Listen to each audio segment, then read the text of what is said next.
नमस्कार मित्रांनो. वडील संसाराला घडवणारे एक आहे वेगळं व्यक्तिमत्व. घर कसलंही असो, आहे घराचं ते अस्तित्व. न घाबरणारं संकटाला आहे संयमाचा पुतळा. नसेल ते चेहऱ्यावर मनात आपुलकीचा लळा. प्रत्येक नात्यांची ज्यानं अंगी जोपासली तत्व, नियती पाहते अनेकदा रंग बदलून त्याचं सत्व. चपलासारखं झिजतो पूर्ण त्याच्या जीवनात. घरच्यांचा हसू पाहून खुश राहतो मनात. त्याच्या कर्तव्याचं प्रेमाचं होणार नाही मोजमाप. पडतो एकाकी म्हातारपणी, त्यालाच म्हणतात का बाप. सोपं नसतं कुटुंबाचा बाप होणं. चेहऱ्यावर हास्य ठेवून परिस्थितीचं ओझं वाहणं. असतात असंख्य विचार मनात, काळीच पोखरते कुटुंबाची काळजी.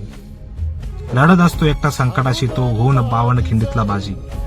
गरजा पूर्ण करण्यातच आयुष्य त्याचे सरते. कधी लाईट फोनची बिले तर कधी होम लोनचे हप्ते.